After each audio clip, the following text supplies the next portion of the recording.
¿Qué tal? Muy buenos días, bienvenidos a su programa Voces en Directo, un esfuerzo que hacemos en el periódico El Economista para traerles la información directa y sin filtro de los principales directivos de organismos financieros internacionales y de los funcionarios públicos que son responsables de dirigir la situación económica y financiera de nuestro país. En esta ocasión nos encontramos en las oficinas del Banco Nacional de Comercio Exterior, el Bancomext, porque vamos a platicar con su director, Enrique de la Madrid Cordero, con quien hablaremos sobre el tema de cómo se inserta México en el mundo financiero global y sobre todo a partir del nacimiento de los BRICS.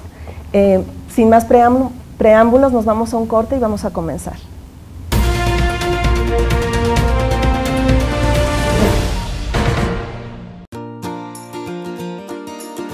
Horlogy es una revista dinámica, con pasión por la alta relojería y el mundo que la rodea.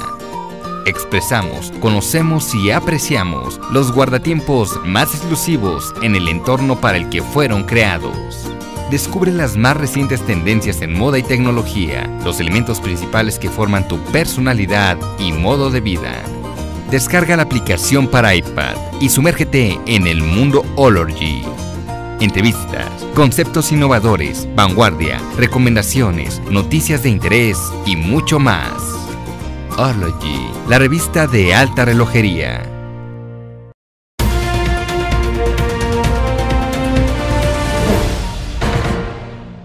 Pues como les anticipaba, estamos en las oficinas del director del Banco Nacional de Comercio Exterior, Enrique de la Madrid Cordero. Muy buenos días. Yolanda, muy buenos días. Muchas gracias por acceder a tener esta conversación. Al contrario, gracias por la oportunidad. Gracias. Y pues bueno, quisiéramos conocer su opinión acerca de cómo se ve México en el exterior. A partir de la situación de la volatilidad que se ha presentado a nivel global por las decisiones de bancos centrales como la Reserva Federal de Estados Unidos al eliminar su quantitative easing, ha habido muchos movimientos hacia los mercados emergentes, en contra de los mercados emergentes. Y de pronto escuchamos voces aquí en México que nos dicen, bueno, pero México sigue recibiendo capitales, México con las reformas sigue siendo un imán de inversión. Yo le quisiera preguntar a usted cuál es la percepción que tiene al respecto, si esto es lo correcto. Sí, cómo no. Pues yo tengo la percepción de que la imagen de México en el exterior sigue siendo una imagen muy positiva. Sigue esta impresión de que México en estos 2 primeros años de esta administración, dentro de las iniciativas del presidente Peña Nieto, pero sobre todo también dentro del Pacto por México, en donde hubo el apoyo de partidos políticos distintos al del gobierno para sacar las reformas estructurales, en general la sensación es que un gobierno que se ha movido, que está cambiando y que está haciendo las cosas que tiene que hacer precisamente para volverse atractivo a la inversión extranjera. Lo vemos también permanentemente en los anuncios de las nuevas inversiones de las empresas. Entiendo que General Motors hace unas semanas anunció $5,000 millones para los próximos años. Así nosotros en el banco vemos constantemente inversiones que están llegando. El año pasado, por ejemplo, el banco creció 45% su saldo de cartera, y eso quiere decir que le estamos prestando a empresas que están invirtiendo en México. Y muchas de esas empresas, no todas son mexicanas, sino hay muchas que son extranjeras, precisamente llegando a invertir en nuestro país y complementando sus recursos con financiamiento nuestro. Entonces, la imagen de México en el extranjero me parece que sigue siendo una imagen positiva. Fíjese que me llama mucho la atención lo que usted me está comentando. Quisiera saber si me puede precisar respecto a los otros años, cómo ha estado esta colocación de fondeo, esta atención de las empresas extranjeras, y ahorita le platico por qué me puede... Sí, bueno, el año pasado, en el año 2014, el banco creció su saldo de cartera 45%, y el año anterior habíamos crecido 35%, o sea que fue mejor año el 2014 que el 2013 en términos de crecimiento. La suma de los 2 años nos da casi 90%, y lo seguimos sintiendo, por ejemplo, en los temas de turismo que nosotros también financiamos y donde muchos extranjeros llegan, compañías españolas, compañías canadienses, norteamericanas, llegan a invertir en la zona de la Riviera Maya, en la zona de Los Cabos, en Baja California Sur. También lo vemos en el tema de naves industriales o los anuncios de las empresas automotrices, por ejemplo Audi, con las nuevas inversiones que se están haciendo en Puebla, y donde nosotros estamos financiando, por ejemplo, la construcción de la nave industrial. Entonces, yo creo que una buena manera de sentir cómo nos ven no solamente es lo que dicen, sino si realmente están poniendo su dinero en nuestro país, y mi percepción es de que lo siguen haciendo de manera importante. Qué buen comentario me está dando, porque el periódico, bueno, tuvimos la oportunidad de ir a la reunión del Foro Económico Mundial en Davos, y la verdad es que no había, nuestra impresión es que no había como mucho interés por América Latina en general y por México en particular.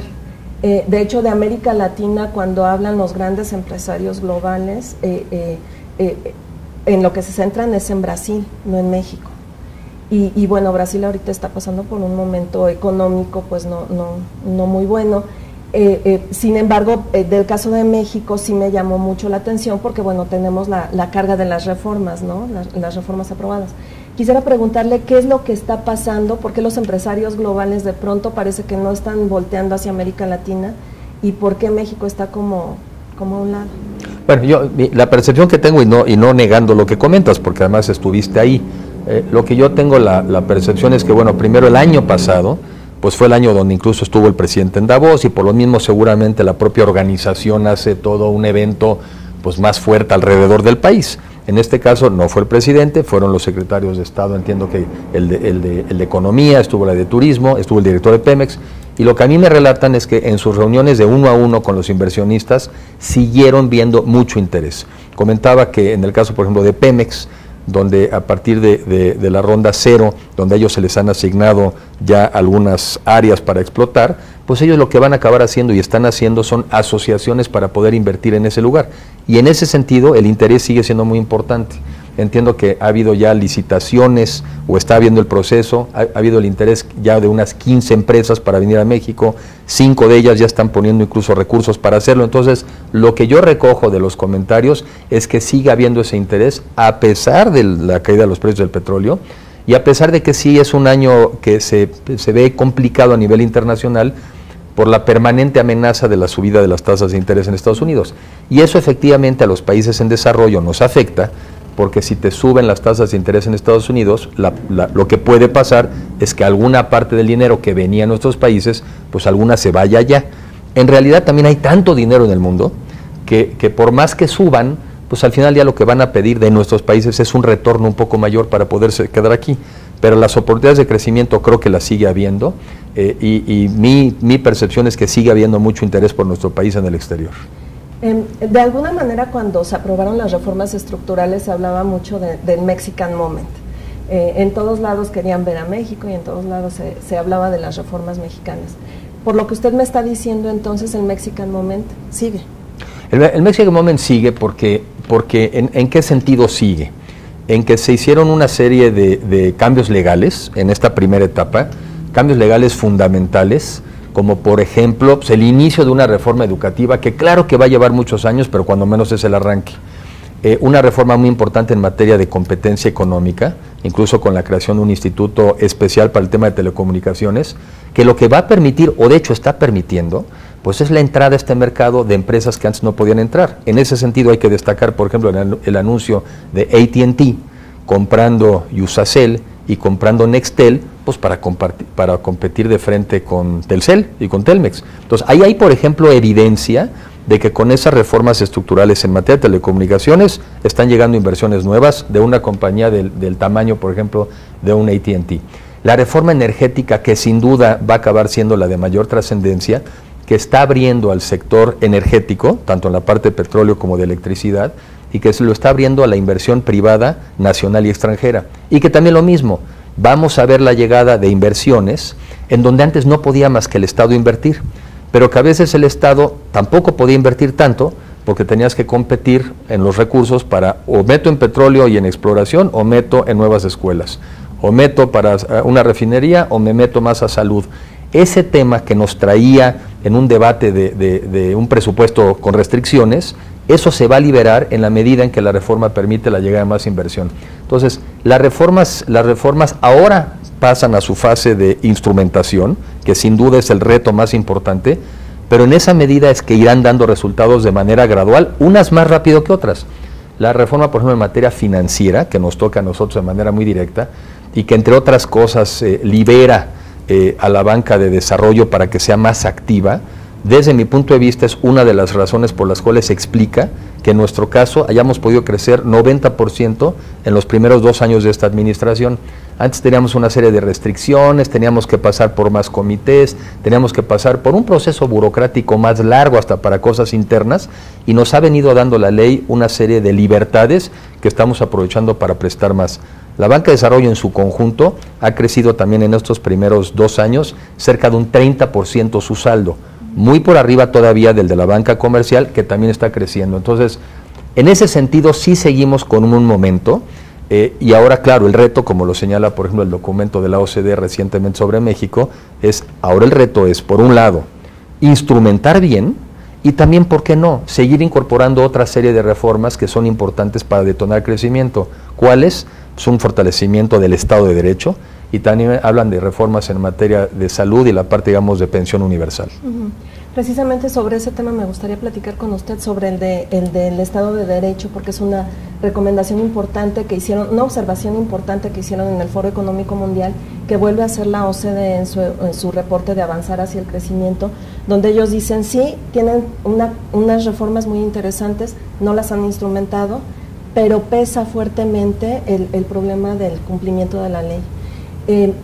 ¿Cómo se puede hacer para que ese ya no sea el límite al crecimiento como lo está marcando la OCDE? Bueno, se tiene que tomar en serio, o sea, se tiene que enfrentar el tema, y no cabe duda pues que el Estado de Derecho es fundamental, no solamente para tener una economía que prospere, sino también una economía que esté en paz, o sea, un país que esté en paz y que esté en orden, y sobre todo que también sea justo. No cabe duda que la mayoría de los diagnósticos, tanto internos como externos, pues destacan que nuestro Estado de Derecho deja mucho que desear. En un libro que después, si me das oportunidad de comentar, si bien no es donde me focalizo, pero sí reconozco que, por ejemplo, se tienen que enfrentar los temas de impunidad, de corrupción y de inseguridad, pues para detonar todavía más lo que venimos haciendo en otras áreas. La parte que a mí me hace ser optimista es que, por ejemplo, una discusión similar había sobre nuestro país antes del año 2000, cuando siempre en cualquier foro internacional, y mucho también en México, la crítica era que no teníamos un régimen democrático, que más bien México tenía un sistema político medio autoritario, y también recuerdo mucho la defensa del régimen, pues, que éramos sui generis, que éramos distintos, que éramos especial. Al final del día, tenemos hoy en día, varios años después, pues, un régimen democrático, pluripartidista, con elecciones transparentes, creíbles los resultados, y eso lo que a mí me da confianza es que así como en su momento el no tener un régimen democrático era uno de los reclamos, y pusimos instituciones, recursos y empeño en el tema, yo estoy convencido que lo mismo tenemos y vamos a hacer en el tema de Estado de Derecho. Pues ojalá, y ojalá que lo veamos pronto, no la siguiente generación, sino nosotros mismos. Quisiera preguntarle sobre los BRICS. En el año 2000 se acuña este acrónimo a partir de las economías emergentes pues más avanzadas, más desarrolladas, pues en clara referencia a Brasil, a Rusia, India, China. Después agregan a Sudáfrica, y México no cupo en ese acrónimo.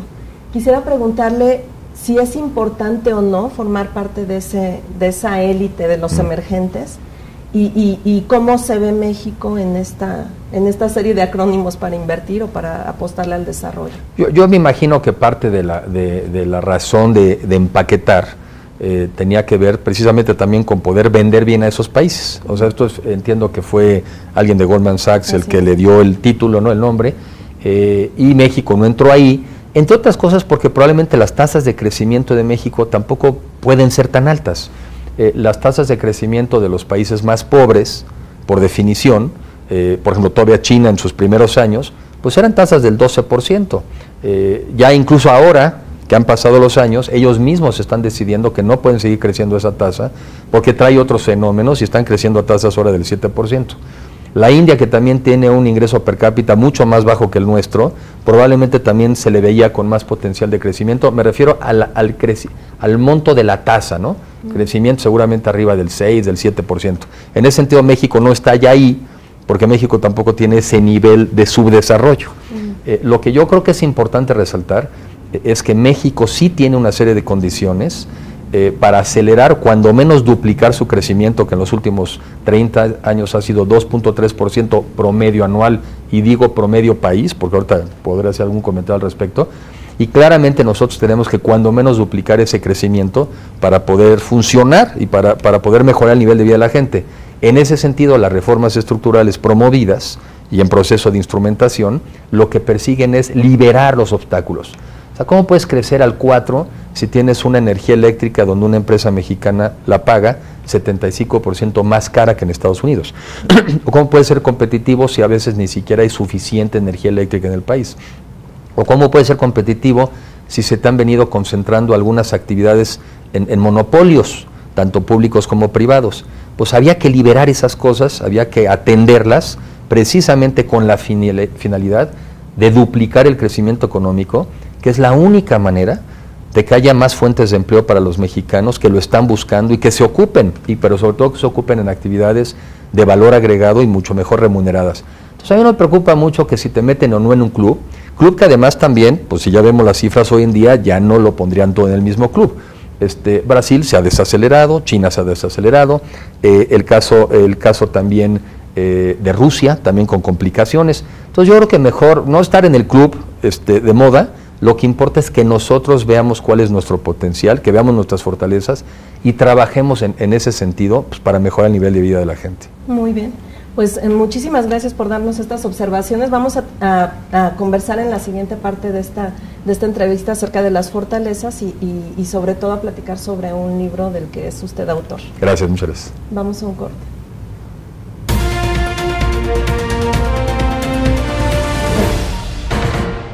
El Economista trae para ti las mejores revistas con contenidos diseñados para un estilo de vida sofisticado, el lujo y lo más prestigiado de la moda. Te presentamos Bistronomy, la revista para el foodie mexicano. Tiene la misión de llevar a nuestros lectores en un recorrido por los mejores lugares para degustar platillos de excepción. La revista para todos los interesados en los relojes de cuarzo es O'Clock. Los ejes temáticos giran alrededor de las tendencias y las noticias más importantes de la industria, las celebridades y las pasarelas que definen el rumbo de la moda internacional.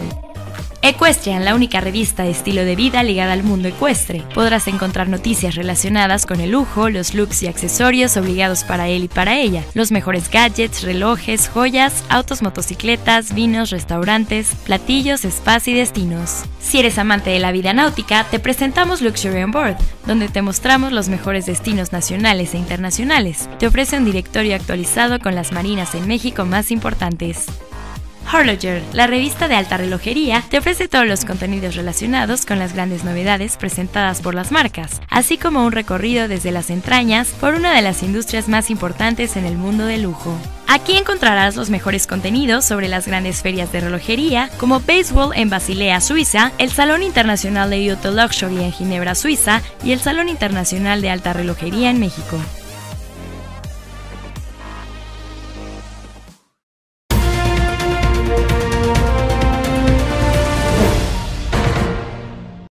Como les comentaba, en esta parte de la conversación vamos a platicar sobre el libro del que es autor el licenciado de la Madrid, que es México en la generación del desarrollo.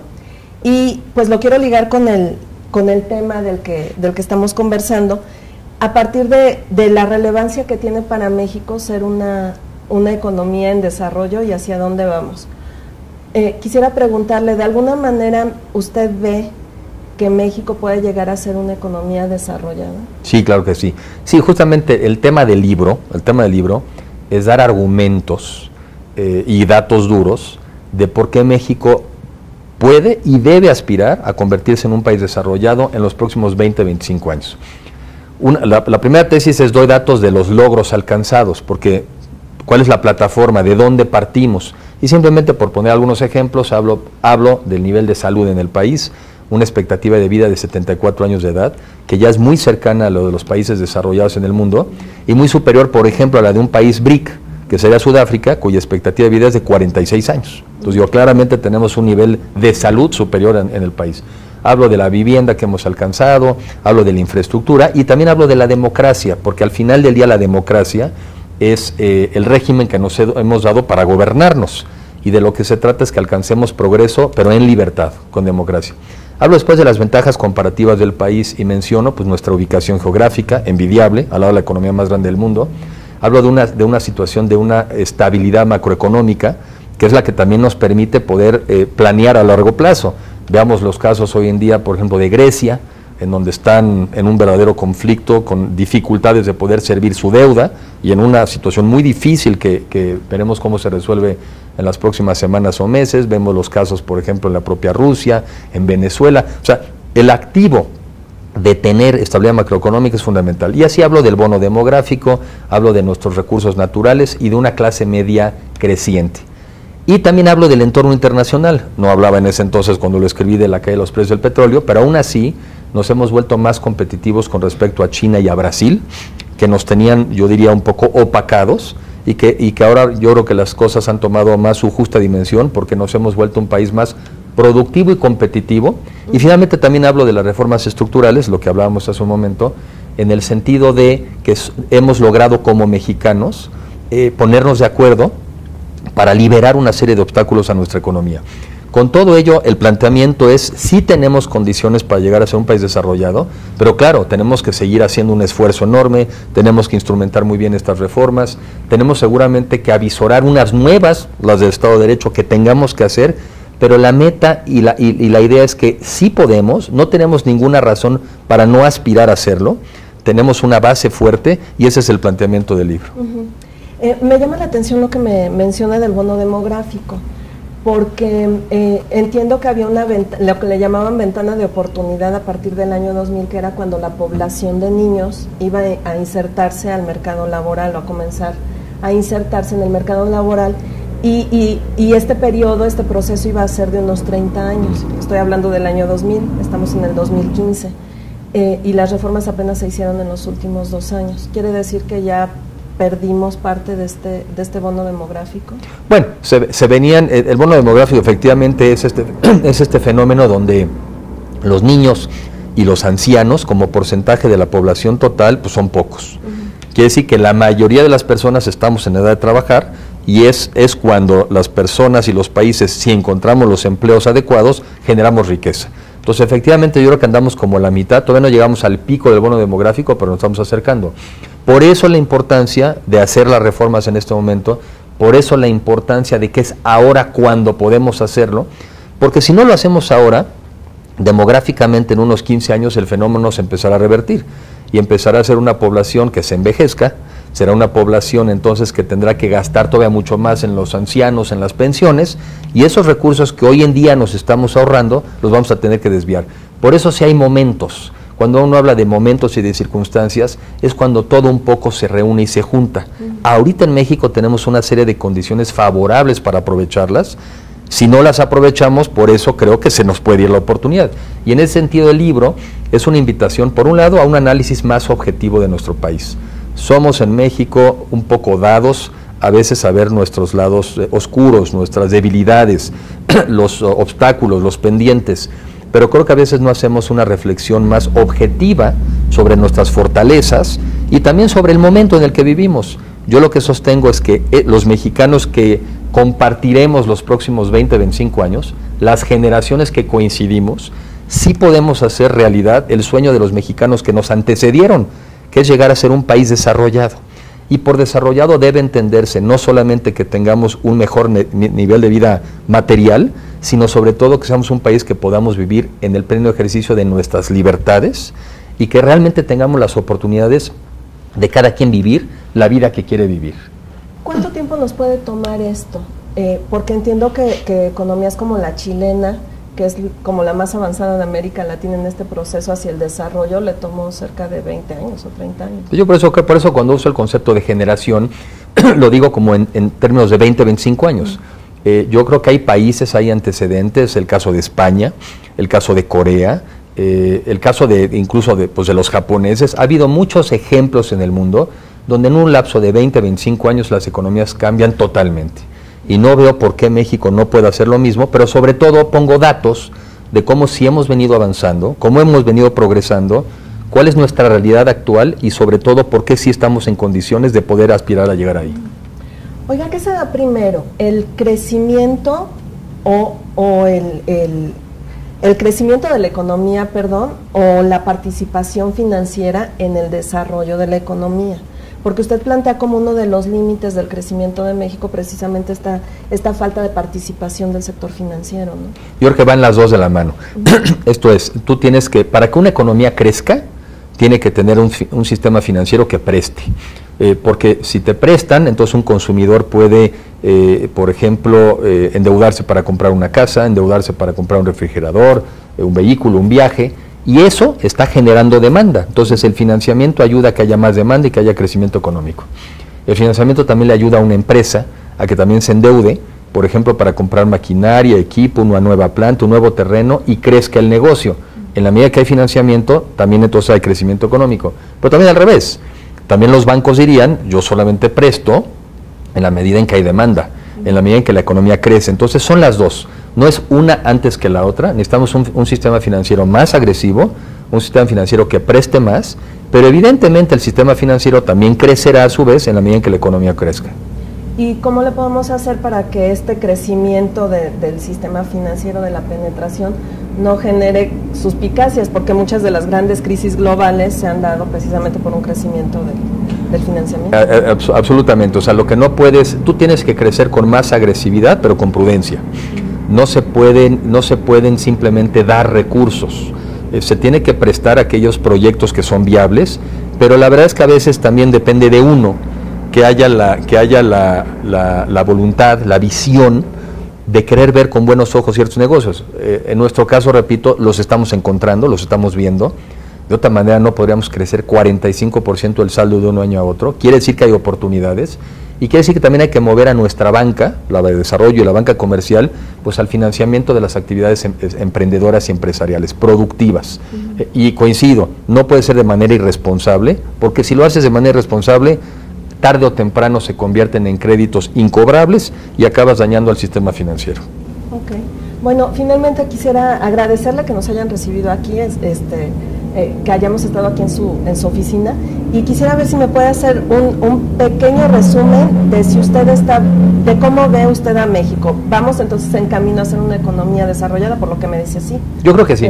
Un buen ejemplo que quizá luego la gente muy joven no conozca y que la gente más madura es conveniente recordarles, ante un fenómeno similar al que estamos viviendo hoy en día, de la caída dramática de los precios del petróleo, mientras que ahora en el 2015 el gobierno tiene que hacer un ajuste en su presupuesto para poder enfrentar el tema, pero que al final del día a la economía en su conjunto ya no le pega tanto.